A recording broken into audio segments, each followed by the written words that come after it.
Hi, this is Teacher Vikri, and today I'm going to present to you about depth perception under visual perception. So let's go. So in this agenda, I would like to focus on the 2WIH, which is what, when, impact, how. So this is how you can see how this presentation goes. So the 2W1, 2WIH flow. So the first one is what is actually depth perception, which will be explained soon, followed by when it is developed, and then impact of impairment of depth perception and how to treat. So let's go. Let's begin with what is depth perception. So it's a visual processing skill that allows us to perceive visual input in multiple dimensions. Basically speaking, this the ability for you to perceive in three dimensions, as you can see, the length, width, and height. As you can see that from the corner, you can see there's line, there's width, and there's height. So this is the example of depth perception. In other in other explanation by American Academy of Ophthalmology, the ability to perceive in three dimension, length, width, and height, and to be able to judge the distance of object.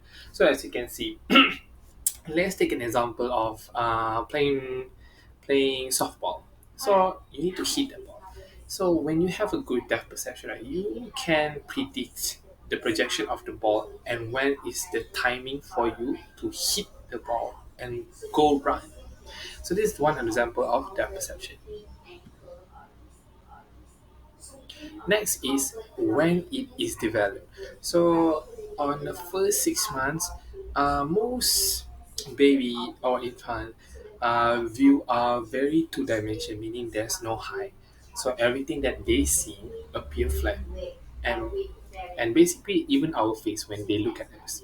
So during this time, the first 6 months, they are not using binocular vision, but mostly monocular vision, meaning using one part of the eye. But as soon as they grow around 6 months and above, as you can see, there's an emerge of monocular vision to become binocular vision. As you can see, to be able to when it comes to binocular vision, meaning to say that everything that used to be appear flat has depth. Then you can say, oh, at first I thought the bottle is flat, but there's also the curve, the round about it. This is an example of the binocular vision. So we use two eyes combined become one to look into different perspective and then form visual input and output is, oh, the bottle has the curve. That's the example of it. Next is the impact of impairment of the perception. Okay, imagine, right? You're not being able to predict how the ball came before the goalkeeper, with impaired perception, catch it. So, how it's sad to say that it is very challenging for people who has impairment of their perception, especially in mostly for parents will be your children.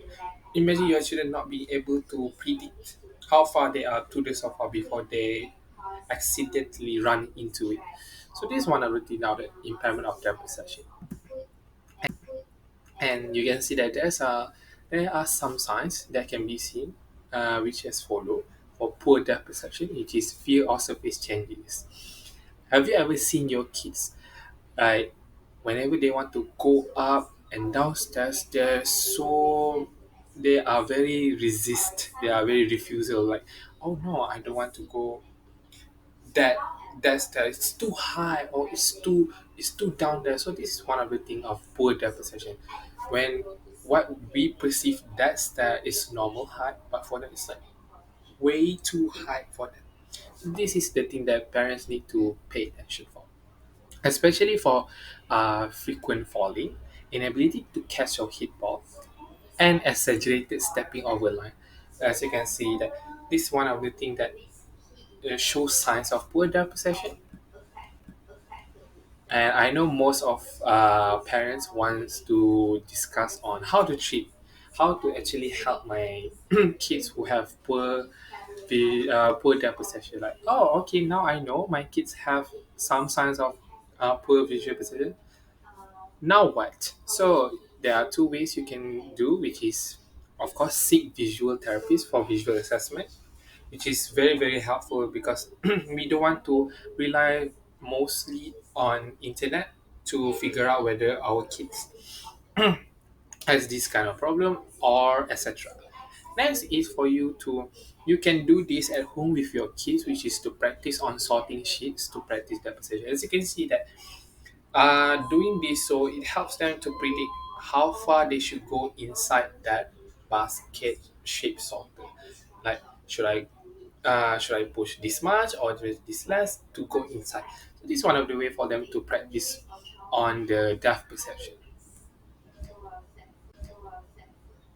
I would like to say that depth perception is very interesting and we shouldn't look down to it because it's very important in terms of helping them to being aware of their distance between the object and themselves, which is part of body awareness too. So that's all from me. Thank you.